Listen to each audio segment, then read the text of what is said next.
Que Dieu vous bénisse tous et chacun. Aujourd'hui, je veux partager avec vous l'histoire remarquable de notre cher frère, Irwin, un ancien musicien de rock dont la vie a pris un tournant transformateur après une profonde rencontre avec Dieu en 1987. Dans une vision extraordinaire, il prétend avoir rencontré les icônes légendaires Elvis Presley et Jimi Hendrix. Dans cet esprit, j'aimerais prendre un moment pour vous lire sa lettre sincère. Bonjour, je suis Irwin, un homme de 79 ans qui a prospéré en tant que musicien dans le monde vibrant du rock and roll. J'ai passé des années à me délecter des hauts et des bas exaltants qui accompagnent la vie sur scène, en m'immergeant pleinement dans l'énergie palpitante de la culture rock and roll. Cependant, tout a changé le soir du Nouvel An 1987, une nuit qui a marqué un tournant important dans ma vie. Avant de plonger dans les détails de cette soirée fatidique, permettez-moi de vous parler un peu de mon parcours et des moments clés qui m'ont conduit à la musique. Le moment décisif qui a fait naître en moi une passion pour la musique s'est produit en 1955. À cette époque, ma mère et moi vivions dans un modeste appartement dans une ville tranquille, essayant de nous débrouiller après le départ de mon père. Pour joindre les deux bouts, ma mère avait pris un locataire, et c'est son arrivée qui allait changer mon parcours pour toujours. Il est entré dans nos vies avec un mystérieux étui à guitare noire, et ma curiosité a été immédiatement piquée. Un jour, ce nouveau locataire intrigant m'a invité dans sa chambre, et alors qu'il commençait à gratter sa guitare, j'ai été transporté dans un autre monde. Le son était différent de tout ce que j'avais entendu auparavant. Jusqu'à ce moment-là, mon expérience musicale se limitait aux mélodies douces et apaisantes qui flottaient à la radio. Mais ce que j'entendais maintenant était une force de la nature dure, rapide et débordante d'une énergie contagieuse qui a réveillé une passion endormie en moi. Il m'a révélé que ce son exaltant était connu sous le nom de rock and roll, et c'est à cette époque que j'ai entendu pour la première fois le nom d'Elvis Presley, un nom qui allait bientôt devenir synonyme de mes propres aspirations musicales. Il est difficile de mettre en mots les émotions profondes qui ont surgi en moi la toute première fois que j'ai tenu cette guitare. À ce moment-là, j'ai eu l'impression que quelque chose au plus profond de moi s'était éveillé, allumant une étincelle de créativité et de passion dont je n'avais jamais soupçonné l'existence. Le rock and roll est devenu plus qu'un simple genre de musique, il s'est transformé en une porte d'entrée vers un monde entièrement nouveau, plein de possibilités et d'esprits indomptés. Je me souviens encore très bien du locataire grattant les accords emblématiques de la chanson d'Elvis, That Is All Right.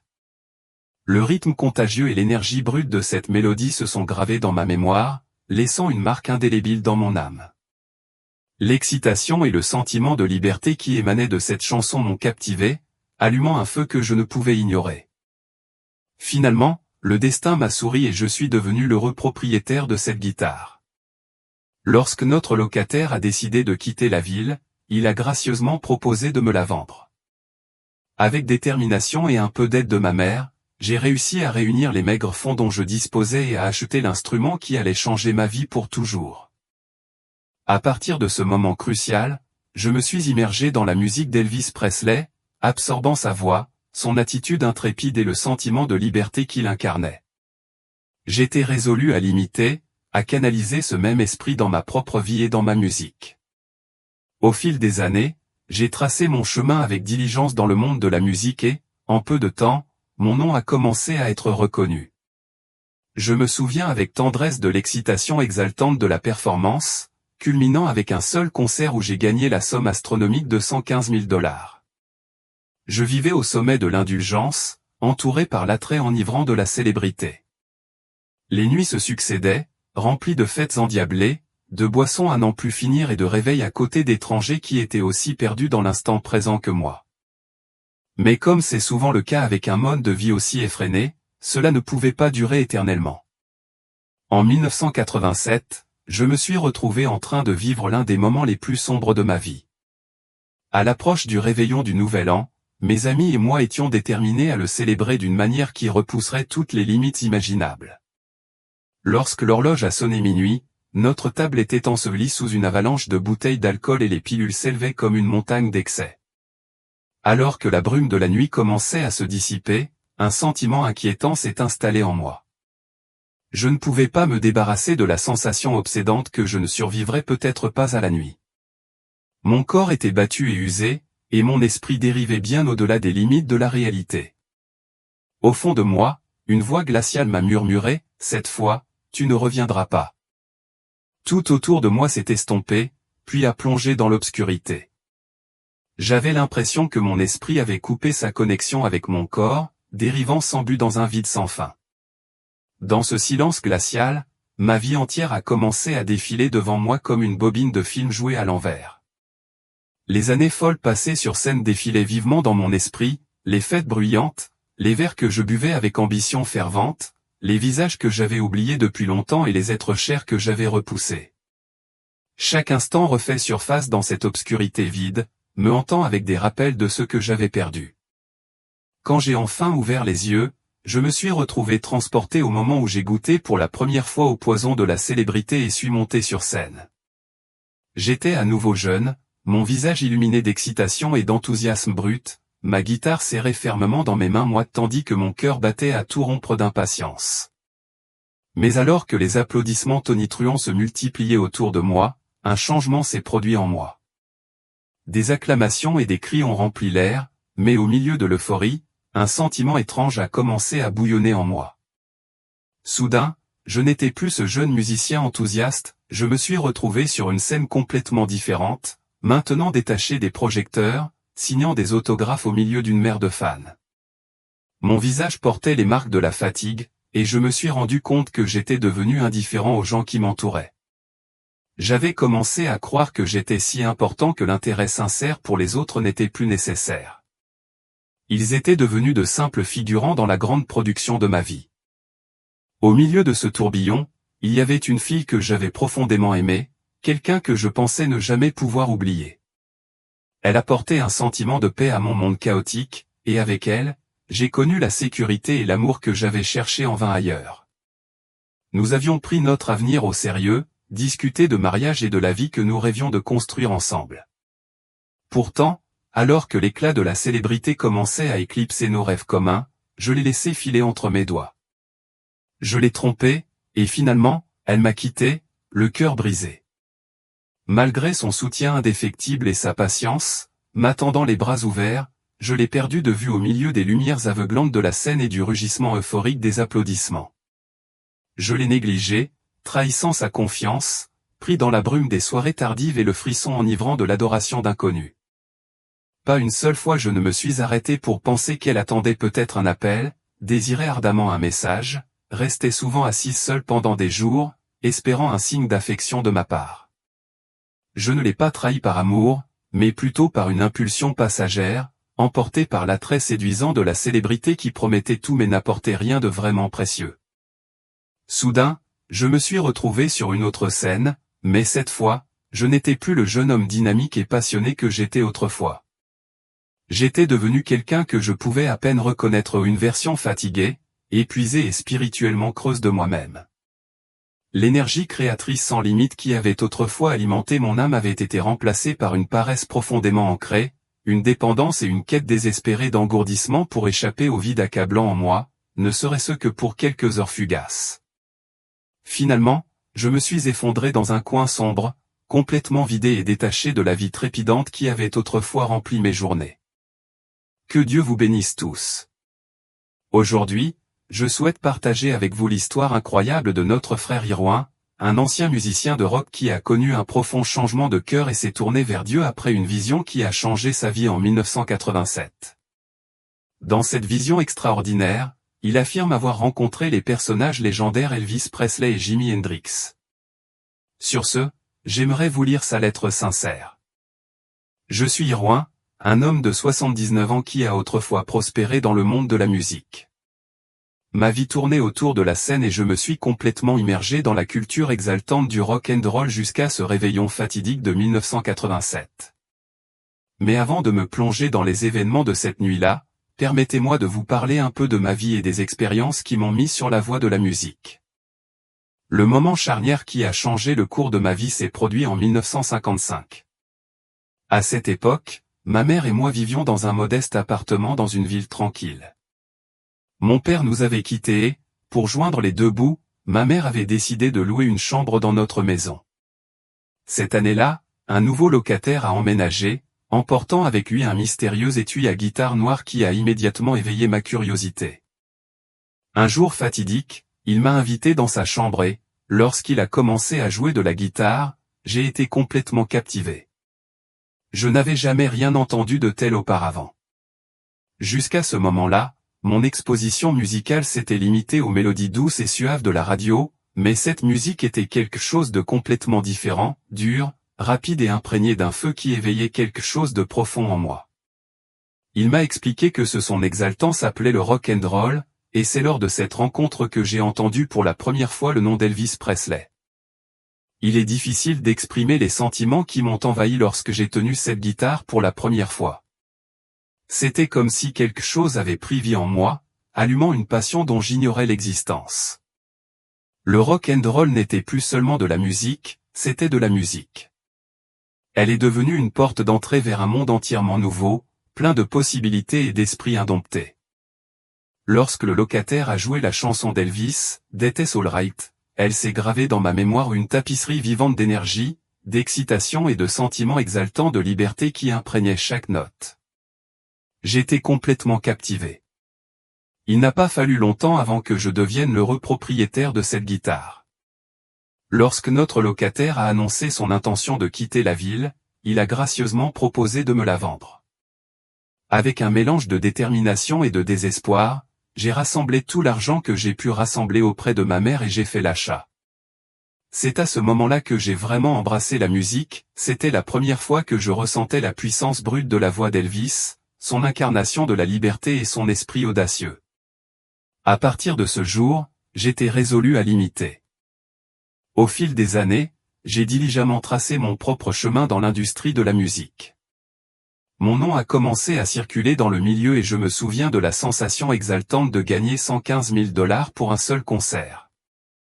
Je vivais au sommet de l'indulgence où je faisais la fête tous les soirs, je buvais beaucoup et me réveillais en compagnie d'inconnus dont j'oubliais souvent le nom. Cependant, ces folles escapades ne pouvaient pas durer éternellement. En 1987, je me suis retrouvé en train de vivre l'un des moments les plus difficiles de ma vie. Pour le réveillon du nouvel an de cette année-là, mes amis et moi avons cherché à faire quelque chose de vraiment imprudent, en repoussant toutes les limites que nous pouvions imaginer.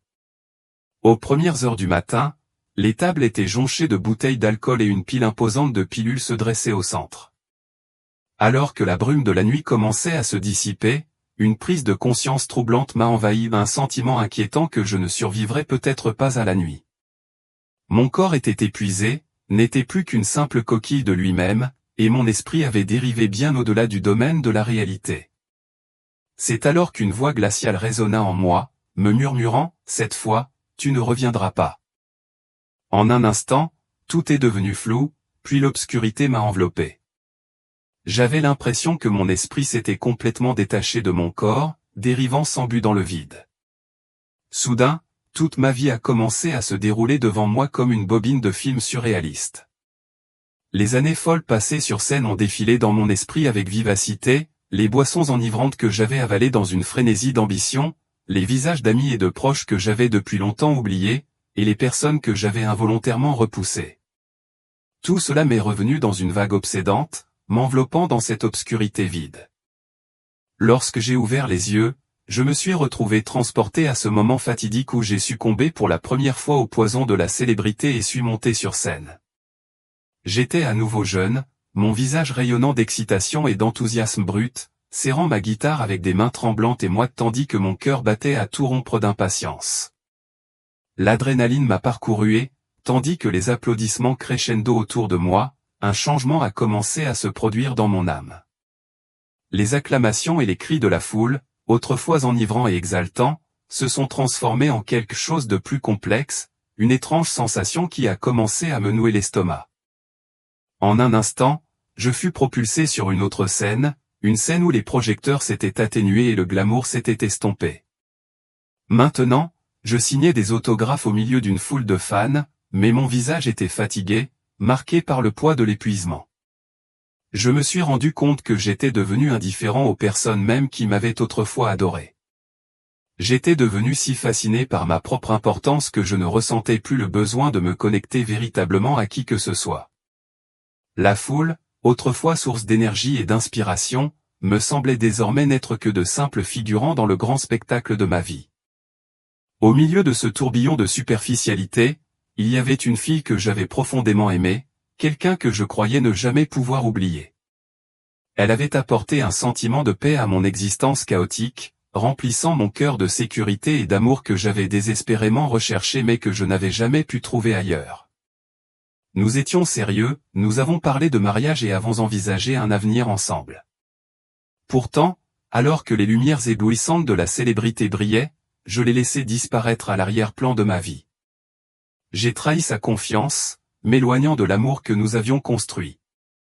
Finalement, elle est partie, le cœur brisé et seul, tandis que la célébrité jetait une longue ombre sur les rêves que nous partagions autrefois.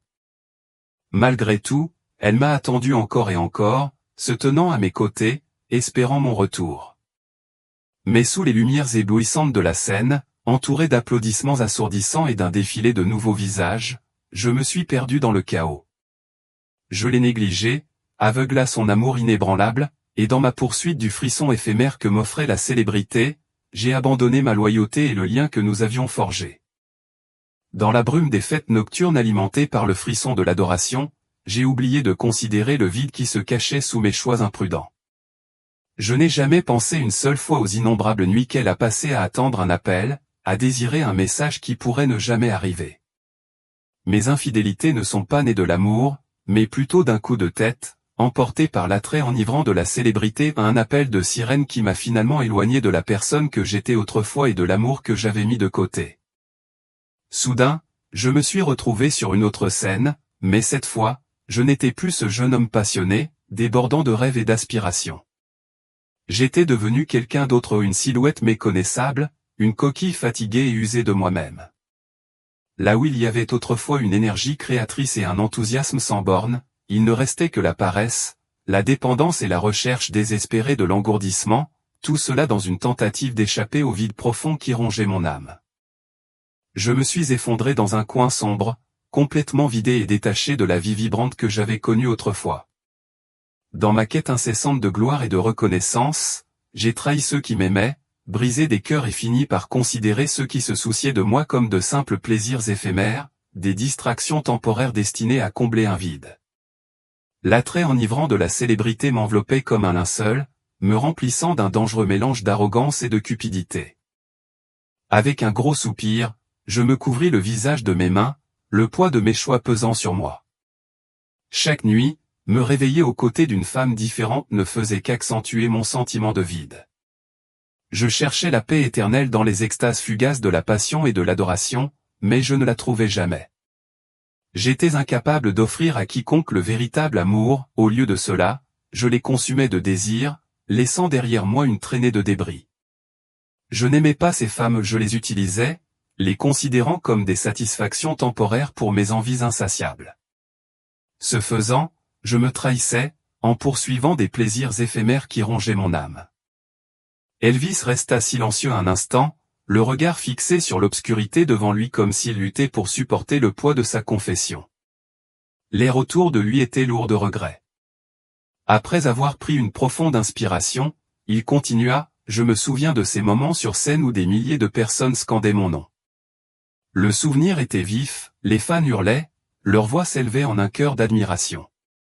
À ces moments-là, j'avais l'impression d'avoir pris la place de Dieu lui-même, debout au centre de mon propre univers, persuadé que j'avais le pouvoir de contrôler tout ce qui m'entourait. » Il leva les yeux vers moi, un sourire douloureux illuminant son visage. À l'époque, j'étais aveuglé par la croyance que personne ne pouvait me toucher. Lorsque les fans me tendaient la main, essayant désespérément d'entrer en contact avec moi, j'avais l'impression qu'ils cherchaient leur propre salut. Alors qu'ils s'agenouillaient devant moi, j'ai commencé à me voir comme une divinité, intronisée dans mon propre faux royaume. Ces paroles étaient pleines de tristesse, témoignage du lourd tribut que l'arrogance a coûté. Ma plus grande erreur a été de penser que les lumières vives de la scène et les applaudissements tonitruants pourraient combler le vide béant en moi, mais au lieu de cela, ils m'ont aveuglé face à la vérité. J'ai perdu mon cœur dans les affres de la gloire et de l'orgueil, et dans cette obscurité, l'arrogance s'est infiltrée dans mon âme, revendiquant la domination sur l'essence même de qui j'étais autrefois. La musique, autrefois une expression profonde de mon âme, s'était transformée en rien de plus qu'un outil pour nourrir mon ego.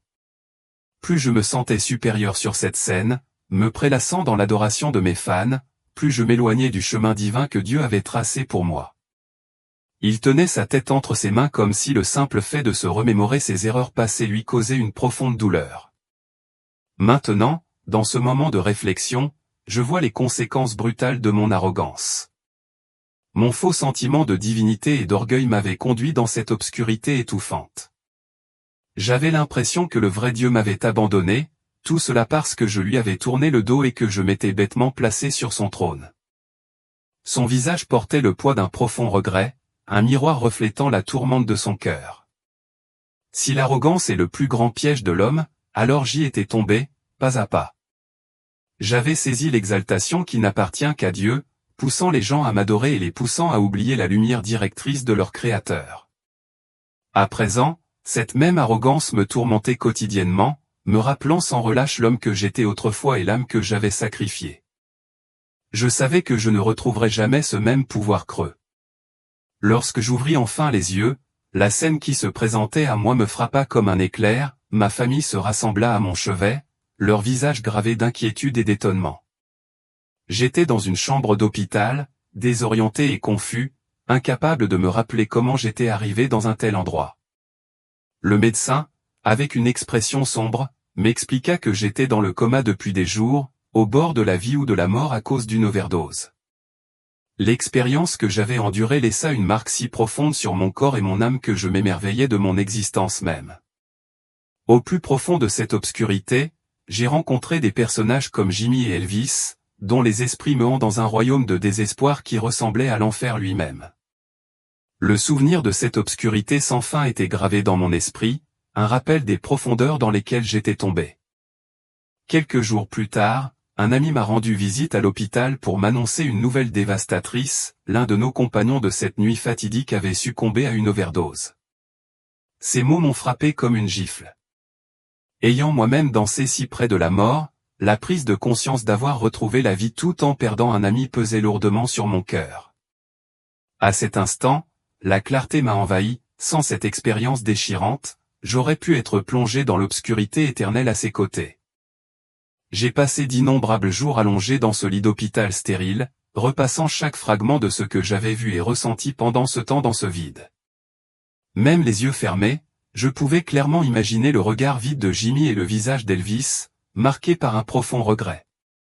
Cela m'a frappé comme un raz-de-marée, j'avais gâché ma vie, tourné le dos à mes proches et à ma famille, consumé par la poursuite de mes propres plaisirs éphémères.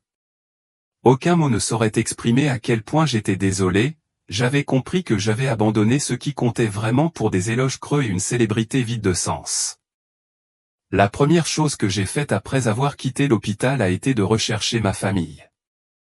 Au moment où j'ai franchi la porte et que j'ai vu l'amour et l'inquiétude gravés sur leurs visages, j'ai senti le barrage en moi se briser. Mon cœur se serra lorsque j'ai regardé ma mère dans les yeux, rempli de larmes, et lui ai demandé, « Peux-tu me pardonner ?» Il m'avait toujours attendu, déterminé et inébranlable, ne m'ayant jamais abandonné même si j'étais devenu un homme qui les avait perdus de vue dans sa quête incessante de gloire et de fortune. Un par un, j'ai demandé pardon à chacun d'eux et à ce moment-là, j'ai réalisé profondément que ceux qui se souciaient vraiment de moi, qui avaient toujours prié pour mon retour, étaient toujours là, déterminés dans leur amour. À partir de ce jour, tout a changé. J'ai fait le vœu de consacrer ma vie à Dieu, en me repentant chaque jour des torts que j'avais commis et du temps que j'avais perdu. J'ai pleuré pour les années où je m'étais laissé séduire par la célébrité et les plaisirs de la vie, en essayant désespérément de récupérer ce que mon âme avait perdu dans les ombres de mon passé. J'ai compris que ma survie n'était pas seulement un coup de chance, mais une chance, une grâce précieuse que Dieu m'avait accordée. Chaque matin, je me levais avec l'espoir fervent de rester loin de cet abîme sombre, en faisant tout ce qui était en mon pouvoir pour racheter les années que j'avais gaspillées.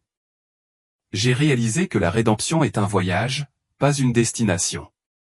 À chaque prière, j'ai senti le poids de mon passé commencer à s'alléger, remplacé par un sens renouvelé du but et de la détermination. Je voulais partager mon histoire avec d'autres, pour leur faire savoir que peu importe la distance que vous parcourez, il n'est jamais trop tard pour faire demi-tour et demander pardon. J'espère que mon voyage a touché votre cœur aussi profondément qu'il a transformé le mien. Merci de m'avoir permis de le partager avec vous.